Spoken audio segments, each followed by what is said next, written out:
Kids out there starting in the advertising industry, I would suggest you look at something else, something more lucrative, something more based on sanity, something that, no. I got nothing. I'm just confused at why my water is kind of like a brownish orange. I've just Is that why you poured it out earlier and then try to redo it again? Yeah, it's Long Island City water. It's like Flint, Michigan.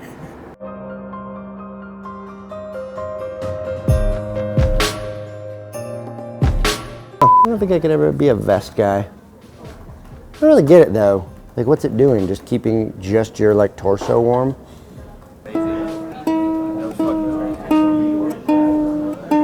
Walking like a boss. Boom. My name is Steve Babcock. I'm the Chief Creative Officer of VaynerMedia. Yeah, I guess almost 21 years. I got into it in 1998. No, I wasn't really trying to get into advertising. I worked at an agency. I had a job in the mailroom because I was going to school. I wanted to be a movie director. That's what I thought, you know. Like, growing up in Idaho, we would like shoot little videos with my friends. I was like, that's it, I'm gonna be Steven Spielberg. And so I was going to college, and a friend of a friend knew someone in an agency. And it was a great college job because it was kind of, I could come and go as I needed. I like stocked the copy machines with paper. And this was like the old days where it was like mail came in cubbies, and I put it in a little cart and took it around and handed it to people. And what ended up happening was a really good way for me to get to know everybody, because you get to know people really well when you're getting their mail. And I learned, I was like, this is cool. Like, they're creative people. They're coming up with, they're making commercials, which were like mini movies. And I don't know, like, if I looked at what the world of marketing looks like today versus back when I started, I mean, it's comical how different it is. And I always am like, you know, resist talking about some of the old days, because all of a sudden I'm like, wait, I'm that old guy that's like, back in my day, you know, like, but yeah, it's like sometimes you go, how did we do this without the internet? Like, I can't remember that. Things I learned, like, and typically it was like learning it the hard way, you know. One was just like humility, you know, and you have to, humility to me is like, I think it takes some time, especially as a young creative. You know, you want to be right, you want to do this, you have it in your mind, you want it to be your way. And I think as you get more experience, you start to get more comfortable with like, oh, just because it's not my idea or the way I'm wanting to do it, or, you know, it's a different, you know, somebody else made the call, it actually isn't a reflection on me. You know, the other one, which is cliche, is just like hard work. You know, I get a lot of people, you know, who will, a lot of times, you know, people will come up and be like, oh, I just, you know, I've been here for a couple years, I want this next promotion, or I want this next level, or I want this, and the conversations, there's two ways to have those conversations. There's the, hey, you know, I want that, I deserve that, I should get that, but I don't really have anything to prove that I should get that. Or there's the people who come and go, man, I've worked so hard, here's all the stuff I've made, here are all the things I've accomplished.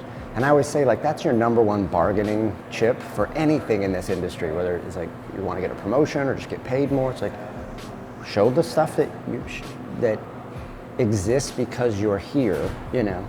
And so you can only really get that through hard work. And I would say is, you know, positivity or being optimistic or solution oriented. Those are two things. So those three things. I think humility, hard work, and then being very optimistic, almost like delusionally optimistic, like solution oriented. All of that has got to be wrapped in some sense of talent. Yeah. You can't have all those things and be like just not good, you know. So assuming talent is parity, you know. Those are the things that will separate, you know, the people who grow up and mature in this business and are successful in their later years, is they figure that out. The optimism part is so critical. Or just like, one thing I'll tell people, because what we do is a client service industry. Like, we're Clients pay us to do a thing. There's going to be all kinds of issues, always. Someone's not happy with this, someone wants it this way, da da da. It's not straight art. It's like all it is problems to get solved every day, all day.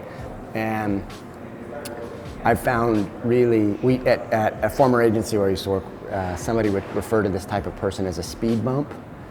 And because they would it's that person who's in the meeting and just continues to restate the problem. You know what I mean? It was like, well, but hey, or the obvious, something. It's like, well, I want to raise my hand and let you know, if we don't crush this, it's going to be a problem. And it's like, of course, got it. We're in here for this. Anything else to add? And if you can't add to that, to speed that up or add momentum, you're slowing it down, which is what a speed bump does. So never be a speed bump, if there is a problem to bring forth, do that, but bring it forth with proposed solutions. A lot of people that are just want to make sure the problem's crystal clear. Got it. Yep. Nope. Got that. The best advice I ever received in just career development and leadership or whatever was to be the person that everyone always wants in the room.